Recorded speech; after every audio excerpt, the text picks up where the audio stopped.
barrawadita wajji tarkaanfadha yeroo keenya arra barbaanne wal barraa ni barrawadita wajji tarkaanfadha yeroo keenya arra.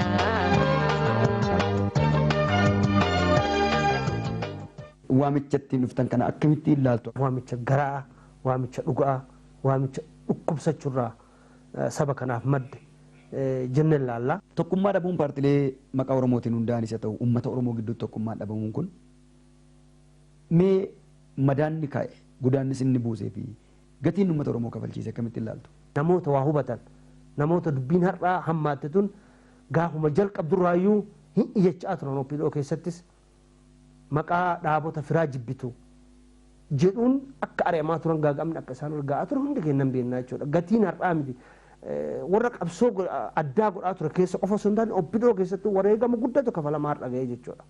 Jijjiirama amma dhufaa jiru wal qabatee dantaa Oromoo eegsisuu irratti hojiiwwan hojjetamaa jiru akkamitti ilaaltu? Anaaf kun waltajjii seenaatii jedhee ilaala Oromoodhaaf. Waltajjii seenaa kanaa gatiin isaa ulfaataa ta'uu namni hundumtuu hubachuu qabaa jedhee ilaala. Barbaanne wal barraa ni barrawadita. Harka fuunee akkam jirtu kabajamtoota hordoftoota televezyiinii OBN. Qophii keenya yeroo darbeetiin Birgeedar Jeneraal Kamaal Galchuu hoogganaa adda tokkummaa walabummaa Oromiyaa waliin taasifne kutaa tokkoffaa isiniif dhiyeessuun keenya ni yaadatama. Kutaa lammaffaa qophii keenyaa kunoo amma qabannee dhiyaannee jirra hanga xumura qophii keenyaatti nu hordofaa nu faana tura. Dantaa Oromummaa dantaa Oromoo Oromiyaa irratti tokkummaan dhufuu malu sana akkam ta'uu qaba jettu? Dhimmi tokkummaa uummanni gaafataa jiru kun akkuma reef kaasaa turre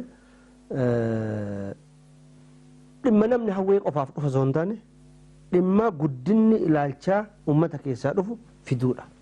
Akkasitti illee hubachuu amma mallattoo san namni hundumtuu waa argaa jiru na fakkaata. Qeerroonni sun kana gaafatuuf abbootiin gadaas amantaas namni kamuu Oromoo ta'e wanti amma tokkummaa jarmoota Oromoo gaafatuuf ibidda kalee isa gubaa turtellee hir'ina jarmoota siyaasaatiin isa mudattellee waa hunda waan beekuuf jechuudha. Maal Oromoon amma waan deeggaraa dhaaba tokko ta'e kun as ta'e kun achi ta'e wal dhabuun fedhu. Oromummaadhaan walii galuu fedha jechuudha. Oromummaadhaan wal dhagahuu barbaada jechuudha.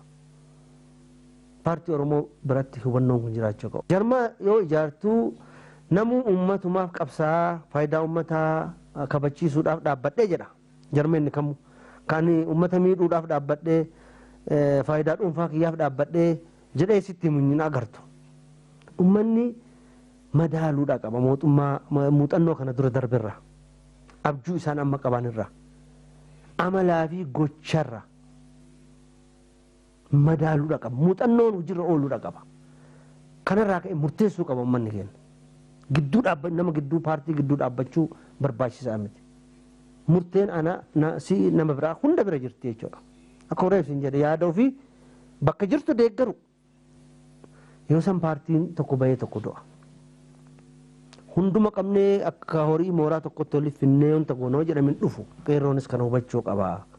Humna isaa gara jarmaatti jijjiirrachuu barbaade dhugatti karaa kanaan galma ga'uu dandeenya jedhee murteeffate san jala deemu.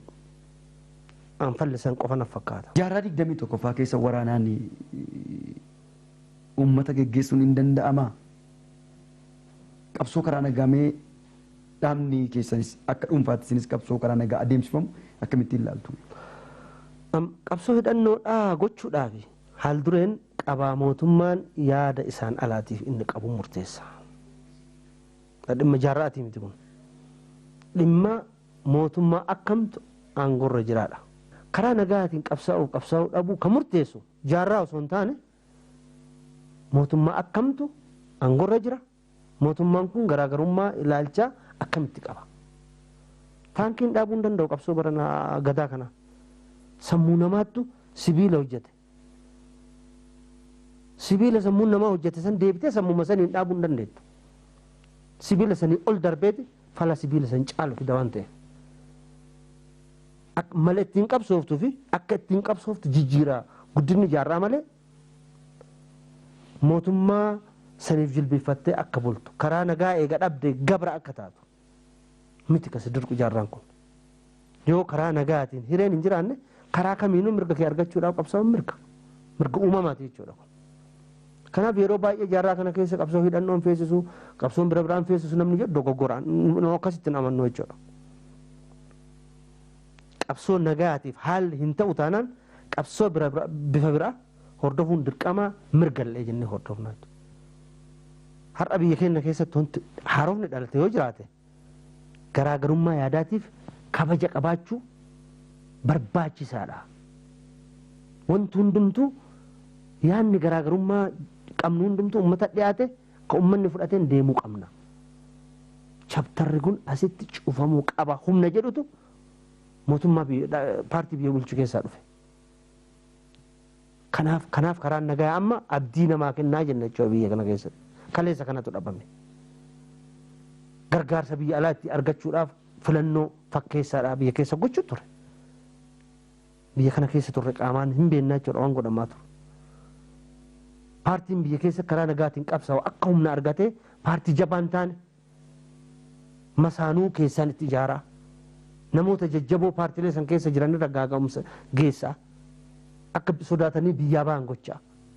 Namni paartii kana deeggare hawaasummaa keessatti akka adda bahu akka dhiibbaan irra gahu tajaajila lammii ta'uudhaan argachuu qabu akka dhabu.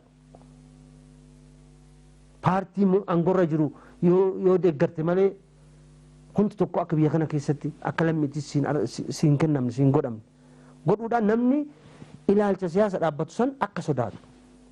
Paartiin biraa bifa kanaan akka uummata keessaa baamu taasifamaa jira. Kun madda jeequmsaa jechuudha. Akkanatti hojjechuun akkanatti yaaduun madda jeequmsaati. Duwwaa osoo hin taane paartii akkana hojjettiif gaaga'umsa agarree jirra jechuudha. Sochiin uummata keessatti godhame kun nama tokko shanii wali hiitee haga takka tursee jira. San booda diigame. Amma uummanni paartii ebaluu osoo hin ta'in akka Oromootiin waliin makame. Amma addaan baasuu hin dandeettu nama tokko. Maaltu fide kana? Hin hojjannee jechuudha. Wanti humnaan deeman kun hin hojjannee. Uummanni kun nun baasuu jedhee amanee jira jechuudha.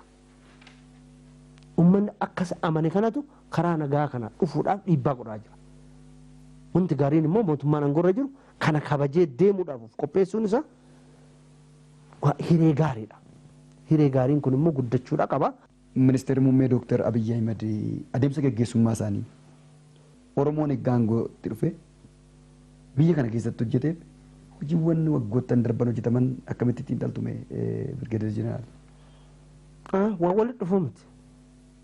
Siraajaa namni waan amanuuf yoo dhaabbatee fi hojjete namni tokko hagam akka hojjechuu danda'u arguu dandeenya jechuudha. An dhaaba biraa dhiisiiti.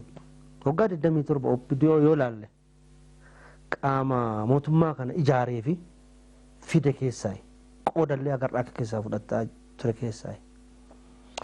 Waan Dooktar Abiyyi fi jaallan isaanii guyyaa dhibban guunne kana keessatti dalagan odoo tana dura dalagame hoo har'a eessa jirra jedhi ilaalime. Har'a eessa geenna? Lubbuu kana dura dhabne hin dhabnaa? Hiyyummaan har'a uummata keenya daaraa gootee daaraan irraa mul'atu kun haga tokkoon furamu. Diimokiraasiin biyya namaatitti biyya ambaatitti akka nyaataa dhugaatiidha akka bishaanii midhaaniititti mirga nama kamiitu guyyaa guyyaa barbaachisa jedhamee amaname aadatti fudhatame sun haga tokkoon guddatu biyya kana keessatti. Guyyaa dhibba keessa waa hojjetan. Nama hidhannoodhaan mootummaa kana waraanuu fi qophaa'uu fi waraanu hidhannoo hiikkachiise amansiisee jechuudha. Amantaa itti horee uummata bakka hunda jiru irratti alaa keessa jiru irratti amantaa horee mootummaan kun deeggaramuudha qaba. Jijjiiramni amma socho'aa jiru kun bira dhaabbatamuu qaba gatii kamuu baasne amantaa jedhu argachuu danda'uun jechuun wanta baatii miti. Waan ajaa'ibaatti dhufe wanta ajaa'ibaa dhufe kunoo jiraate dhugaadhaaf dhaabbachuu Dooktar Abiyyi fi tiimii isaaniiti. Kana dhabne kaleessa kanatu hanqate kaleessa. Lammaffaa wareegama wanti kun nama kafalsiisuu malu kafaluudhaaf muratan gootummaadha kun. Hayyummaa duwwaa osoo hin ta'in gootummaadha. Hayyummaan kophaa isaa homaan godhu yeroo warraaqsi akkasii kun uumamu gootummaallee teessisa. Beekumsa akaadaamii qofaa miti. Nama siyaasaa ta'uu qofaa miti. Gootummaallee nama hin guuttatan amma. Gootummaan kun eessaa madde? Wareegama uummataa keessaa madde. Kunillee beekamuudha qaba. Uummanni akkanatti ka'e kun yoo karaa akkasii kana qabattee waan uummanni barbaadu kana fuutee deemuuniif murannoof gootummaan qabaanne hin nyaatamta. Warri kana dura dhaabbataa jiru wanti nyaatamaa jiruuf sababaan isaa kana. Warri kanaan deemaa wanti milkaa'aa jiruuf immoo sarara sirrii keessa waan seenaniif. Kana namni dagachuu hin qabu. Waan Dr. Abiyyi ta'eef duwwaa osoo hin taane Dr. Abiyyi waan gootummaadhaan jaallan isaa wajjin karaa kanarra dhaabbachuudhaaf murteeffataniif. Hojii dhaabbachuu qabanii jedhee amanaa jechuudha warroonni biraallee. Guyyaa 100 akkatti wanta hojjetame waggaa 150 maqama isaatu dhaga'uu hawwini dhabne. Hagalatooman. Isaa wajjin jirra. Isaa wajjin dhaabbanna. Wanti isaa itti dadhaban kun tokkollee akka duubatti deebi'u hin barbaannu. Gufuu takkallee walitti ta'uun feenu nama itti ta'ullee dura dhaabbanna. Akka isaan duuba deebi'anillee hin barbaannu. Wanti kun duuba deebi'ee jechuun Oromoodhaaf hedduu hamaadha. Gatii waggaa 150 kafallee ol kafallaa duwwaa osoo hin taane ulfaataa keessa seenna. Hin beekna kana bareechine. Kanaaf reefisoo sii kaasu kophaa isaanii dhiibuun qabanii waan kana. Humna hundaatti gargaaramuu qabani. Daangaa dhaaba tokko keessa qofatti wanta raawwatamu miti kun. Siimee jira. Caasaan hundumtu ummata keessatti waliin makamee jira. Yoo deemte kadhaaba kanaa kadhaaba sanii ka jedhamu hin jiru. Gubbaa kanatti immoo anumatu kana oofaa jettee deemuu hin dandeettu. Ajaa'iba kamiinuu. Humni hundaatu waan kanatti qooda qabu gumaachuudha qabaachuudha. Propoogaandaanii miti kun. Hojiidhaan argamaa deemuudha qaba. Amma boruu miti amma ta'uudha qabaachuudha. Kanaaf bu'aa guyyaa 100 kana waan fide anatti fide jedhanii of dogoggoruun sirrii miti. Ani wanti godhe yoo jiraate ummatatti makame. Hiree qabutti immoo gargaaramee ummata kiyya gargaaruudhaaf gootome. Lubbuu kiyya caalaa jireenya dhuunfaa kiyyaa caalaa kan ummata kiyya filadhe. Kana arge warra gootota kana ijoollee tana keessa kanaan arge jechuudha. Ijoollee kan jedhu hiriyootatti xiqqoo anaa gadiitti waan ta'aniif waan turaniif akkasii waama dhiifama kabajaan waama. Dr. Abiyyi fa'aa akkasitti nu badhaa. Guyyaan 100 guyyaa seenaati. Seenaan kun akka duubatti hin deebine haa jabaatanii wajjin jirraa jechuu barbaada. Guyyaa ministeera muummee gara Eertiraatti imalanii nagaan naannoo kana gaanfa Afrikaatti rakkoo guddaan naannoo kana jira. Biyyooti lamma wal dhabuunis. Taatee Eertiraatti ta'e magaalaa Asmaraatti akkaataatti uummanni ba'ee ministeera muummee Itoophiyaa Dr. Abiyyiin simate dudduuba isaa ergaa darbe. Waggaa 20 hawaasa daddachitti sun ergaan darbe mee akkamitti ilaaltan miira kamiitiin daawwattan dhimma sana sin? Kun salphaadha. Oromoon gaanfa Afrikaa keessatti haqa isaa yoo argate hunduu haqa isaa argata. Dhaamsu tanuma jechuudha. Eertiraas jedhii abbaa feete jedhi. Rakkachuun isaanii eessarraa madda. Oromoon Afrikaa keessa rakkachuurraa madda. Homa gaafii hin qabu. Eertiraa qofaan miti ka bilisoomu fuulduraafis. Hundatu bilisooma. Yoo Oromoon bilisooma. Gaanfa Afrikaa keessatti nagayaaf, guddinaaf, badhaadhina diimokiraasiitiif Oromoon mirga argachuun naannoo kanarra qooda inni kennu akka kennu amanuun hundaafuu madda nagaati. Dhaamsi inni nu dabarsu isa. Kanaan duras biyya kana mootummaan turee jira. Hariiroon Eertiraa fi Itoophiyaa waraana. Dhalachuu biyya tanaatirraa jalqabee Eertiraa fi Itoophiyaa gidduutti nageenyi bu'ee hin beeku. Har'a maaliif mootummaan Eertiraa akkasi kofla akkasi gammada? Uummanni akka maaliif buqqa'ee akkasitti sirba? Sababni isaa maali? Biyya keessaa agartee uummanni keenya maaliif akkanatti sirba? Maaliif akkamitti gammada? Maaliif akka inni qaawni takka nu keessa akka hin seenne jedhee wareegama qaalii maaliif kenna? Namni beekuu qabaa jechuudha. maddi rakkoolee yoo Oromoon mirga gaanfa kanarratti dhabe hayyoonni kenna kana dura jechaa turan amma isatu hojiidhaan mul'achaa jira jechuudha. Daran nagaa waaraa gochuudhaaf daran gammachuu guddina biyya kanarratti uumuudhaaf ammas Oromoon haqa isaa daran argachuudha qaba. Oromoon qabsaa'uudha qaba. Oromoo yoo qabsaa'e ofiifii miti abbaa fedheef hiree uumuu akka danda'u kun ragaa tokko jechuudha. Kanaaf Oromootu gara isaan balutti deemaa jira. Oromoon kana hubatee jabaachuu qabaadha. Paartileen maqaa Oromoon hundaa'anii socho'aa jiran hundi isaanii tokkummaa Oromoo kanatti makamuun dirqama fedha Oromoof dantaa Oromoof tokko ta'utu dirqamettanii fuulleeffatanii gariin galtanii jirtu. Haa ta'uuti shirri jabaan xaxamaati jira. Akka paartiin Oromoo wal waamaa jiru kun kan mataatti dhukkubbitti ta'etu jira. Kana sababeeffachuudhaan rakkoon bakka garagaraatti Oromiyaa keessatti da'aa jira. Isa kanaan wal qabsiisee maal jedhu? Homa keessa darbuu qabnutu kana. Tokko tokko nagaa irraa kan fayyadamne jira. Sila akka ilma namaatiin namni hundumtuu nagaa irraa fayyadama. Dhimma uummataatiif foon qabsoofne, dhimma barcumaa foon qabsoofte yeroo hunda kiraashisii keessaa bu'aa argachuudhaaf qabsoofta. Yoo dhimma uummataatiif qabsoofte uummataa wajji makamteeti waan uummanni jaallatu jaallatte waan uummanni jibbu jibbite karaa uummataa deema. Baqi biyya keessaa godaansaa wanti Oromoon jedhuuf maali? Ka amma zabana kana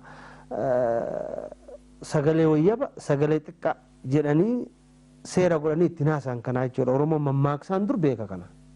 Baqi biyya keessaa godaansa jechuun wanti biyya irra walii gale hundumtuu biyyaa ta'aa jechuudha. Warri wanti Oromoo ta'uu isaanii hin taane akkuma amma agarru kana ta'aa jechuudha. Jalqaba irraa sii kaasee jira. Haqa barcumaan qabatin nageenya anaa fi kan qabu. Namni jedhee sammuu akkasii yaadoo jiraate yookiin ana toggaa kan hunda qabsaa'aa ture akkuma waggaa 27 itti rakkanne anaatu fayyadamuu qaba. Qabeenyi sanaaf ta'uu qaba, mirgi sanaaf ta'uu qaba jedhanii yaaduu fida. Kun immoo madda jeequmsaati. Dhaabilee Oromoo keessatti kun yaadamuu man qabu. Ana addatti laala, ana addatti kabaja addaa naa kenna, ana akkas na godhaa jechuun eenyutu eenyuuf akkas yaada. Maaliifis kanaaf lubbuun ilma Oromoo tokko gaaga'ama. Maaliif za'a kanatti hundi akkasii illee ajandaa nutti ta'a. Yaada gaarii qabannoo ta'e uummatatti dhiyaanne uummanni kenna murtee kennuu danda'a. Yaada qabnutti amannoo ta'e. Kanaan ala baatee uummata kenna rakkoo keessa seensisuudhaaf tattaaffii garaagaraa godhachuun du'uu miti uummanni kenna sababa kanaan guyyaa takkaafis jeequmsa keessa akka oolu gochuun yakka. Yakka kanarraa dhaabbachuu qabaa jedhee yaadaan humni wanta kana raawwatu. Ergaas dhufeellee sandurallee dhadhagaa jira gaarii miti. Gaarii miti. In milkaanis wanti yaadanis hin ta'u. Garuu maaliif wanta milkoofnee fi wanta keessaan baane lubbuu namaa ammallee kafalla. Odoo dirqiin hin jiraan, odoo rakkoon kanaaf nu dhiibu hin jiraan maaliif kafalla ilma Oromoo isa gaaka kana duraatu irraa dhaabbachuudha qabu jechuudha. Lammaffaa warra jijjiirama uummataa kana balleessuudhaaf duuba deebisuudhaaf dhaabbatu kana wajjin meeshaa ta'anii uummata dura dhaabbachuun sirrii natti hin fakkaatu gama kiyyaan. Bifa kamiin milkaa warra kana yaadan. Kanaaf dhaabbachuudha qabu. Sirrii miti. Sochii amma jiru kana jijjiirama amma jiru kana bira dhaabbachuutu fala. Isa deeggaruutu fala. Garaagarummaa ofii ol turfachuutu fala. Amma yeroo garaagarummaa itti hafarsinuu miti. Yeroo ana qofa beekaa ana qofa fala qabaa jennee uummata keenya dura dhaabbannuu miti. Burjaajessinuu miti yeroon kun.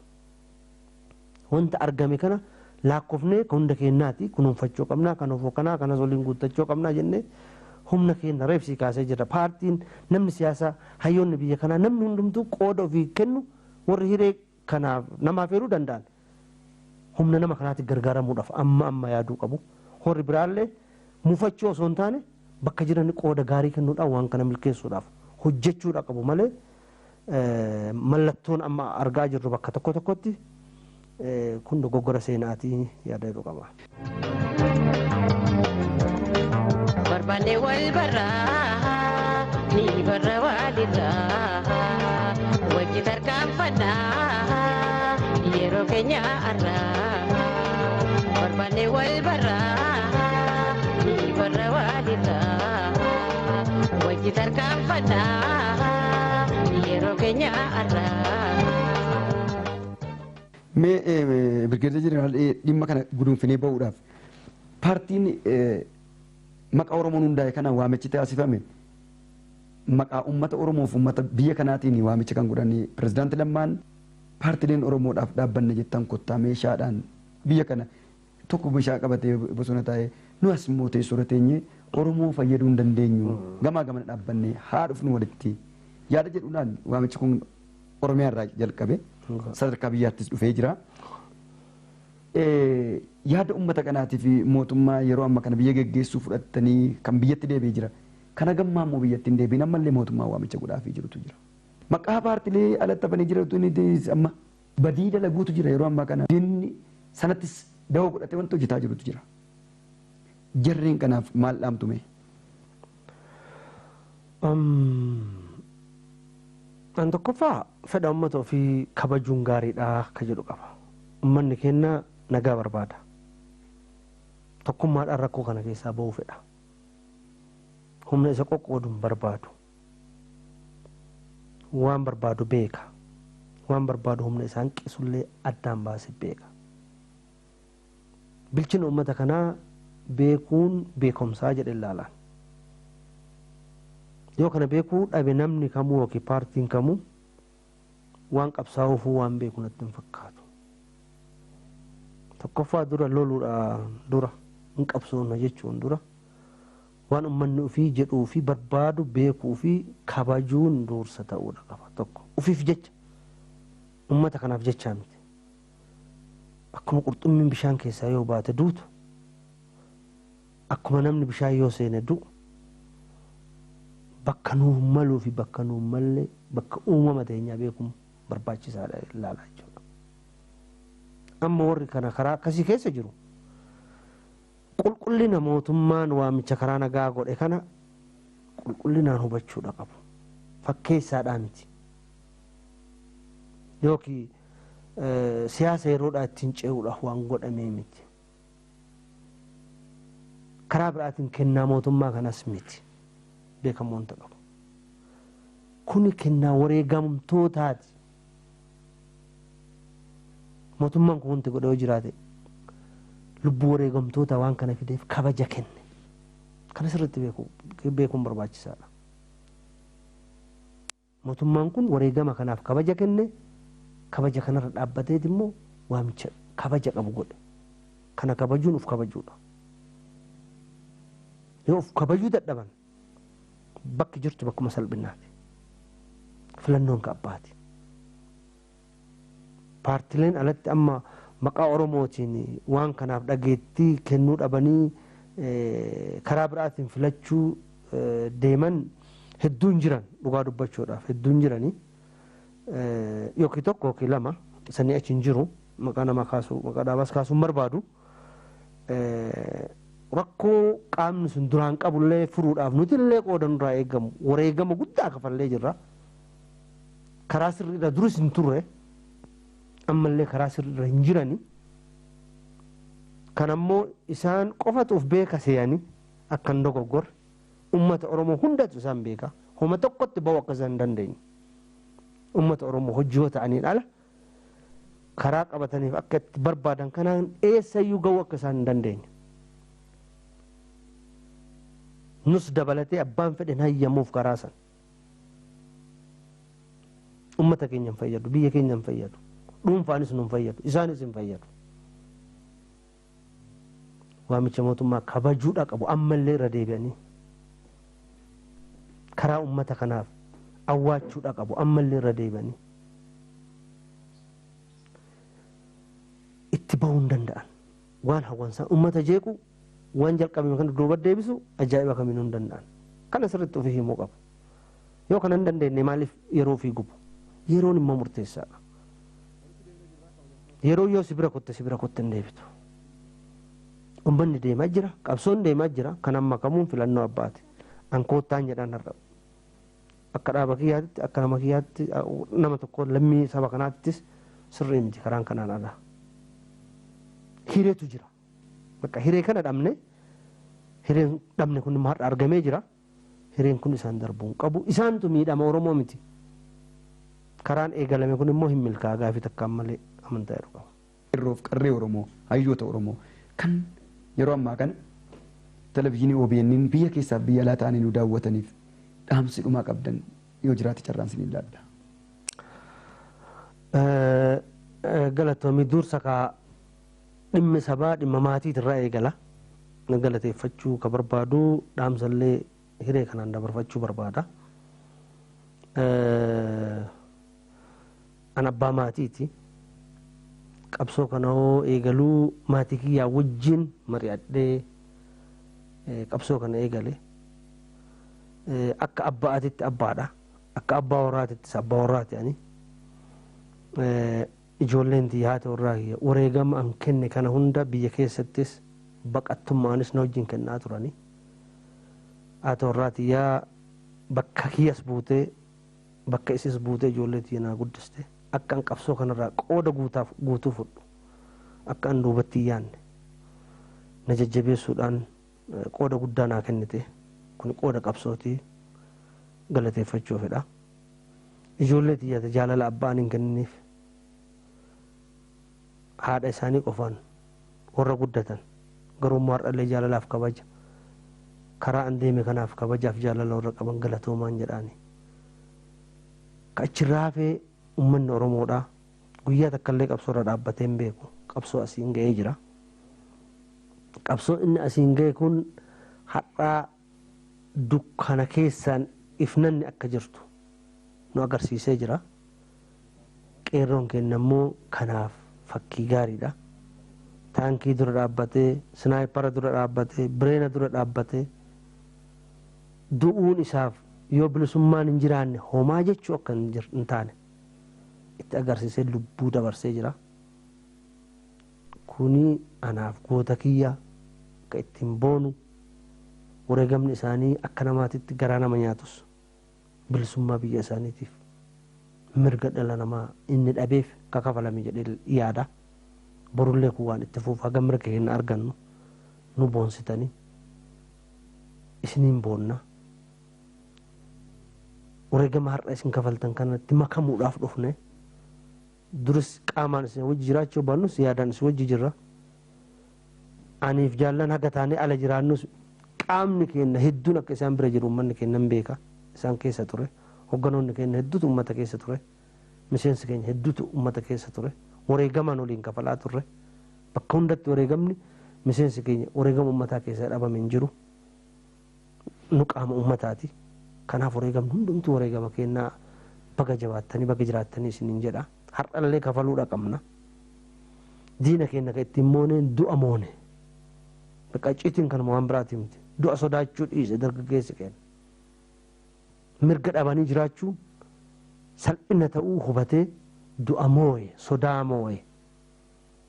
Kanatu diina sibiila hidhatee sodaachise deebi'e. Sibiila dhukaastee hin du'a jettee yoo yaadde hin dhukaastu hin sodaatta.